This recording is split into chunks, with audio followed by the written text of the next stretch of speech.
If a group of people, out of desperation, decides to have a kindred meeting, that should not bother anybody. And I've advised Nation Week, stop this. The joke is becoming too much.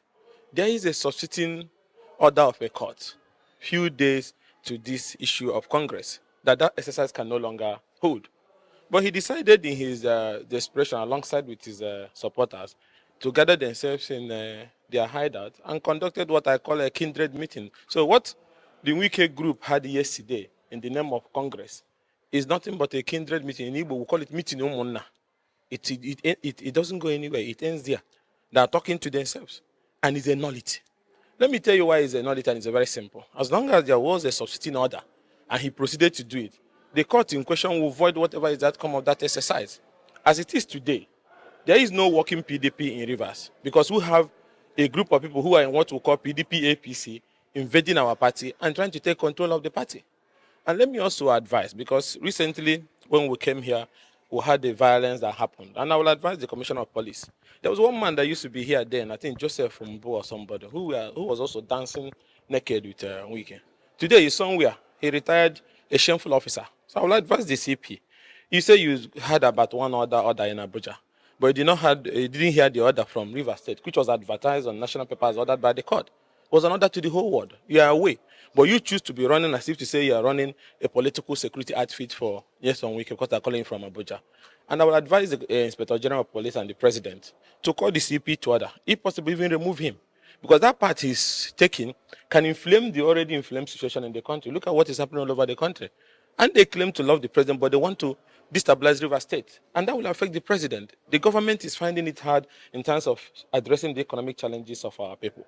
And here you have a group of people who claim to be working for the president, but because of their greed, that they want to plug a pipe to state resources, they are willing to burn down the state. And the whole thing baffles me, because what is even the crux of this matter? We were here when former speaker and the former lawmaker, Amewula, what they call him, and his group, woke up one morning, even when there was no crisis, and joined the APC, thinking that by joining the APC, Tinubu will help them to illegally remove Obara from office. It backfired. They didn't think it would, because there was one man in Abuja who was so desperate to capture Rivers State. As is a private estate. Now you run into APC. Now you're running back looking for a court that will give you a judgment that you're still a lawmaker. At the moment they decamp, which all of you are aware, there was no division in the People's Democratic Party. So as long as there's no division, the constitution is very clear. It's automatic. Your seat is vacant. You don't even need anybody to declare it vacant. It's on that ground that the new leadership emerged. So all this struggle is for him to regain the State House of Assembly legitimacy for the purpose of forcing the governor out of office so they can have access to the resources of the people. And those people are no longer lawmakers, like I told you. And the earlier, the better I think it's high time both the CP, he needs to get it into his head. They cannot come back. It doesn't matter if you give them tactical support on the street of Port Harcourt for them to be mening and destroying and killing people. They can no longer come back. And nobody can remove Fubara from office. It's only the people that elected them. And that Congress they claim to have done, which I told you people, is nothing but kindred meeting.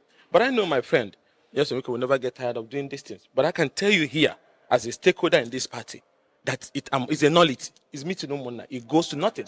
So it is of no use.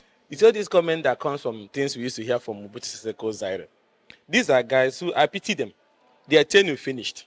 But because there is one Nebuchadnezzar in Abuja who told them that they can remain in office and continue to touch the resources of the people, even when their constitutional tenure have expired. It's only a politically mad person that don't understand that tenure is something that is sacred and is a sacred principle of democracy, that you have a tenure limit. That tenure have ended. And then you go to 1-2 bedroom in Emuha and say you have changed the local government law, you can stay in office forever. Well, has that ever happened before? So I think I need to advise them that it's over. There is no power on human earth that can return them to an office that their tenure have expired. I think they need to get it into their head and let them try to take over the local government system. If that's what they want, let them try. And they will see the consequence. How did they leave the office before? Were they not trying to bring magistrates from Maraba to come and swear them in the morning of that day? When the people of River State rose, didn't they run into Bayelsa? So which local government are they going to take over? They cannot take any local government over. And if that CP is promising them, it's a joke. It won't work. That era is over. We're talking about the election in the matter of weeks. And people are participating, people are preparing for election. There's going to be election here. And the people of Rivers will elect the kind of local government chairman they want and 319 councillors they want. The era of those Hallelujah boys who are working for the FCTV is gone. That era is gone. Both the Hallelujah boys in the state legislature that are no longer lawmakers and the Hallelujah boys in the local government, those tenures have expired. We have moved into the new future, and that is future of Rivers First and development. And as a leader and a leading member of the opposition, I cannot sit back and allow these children of Mobutu's style of politics destroy any part of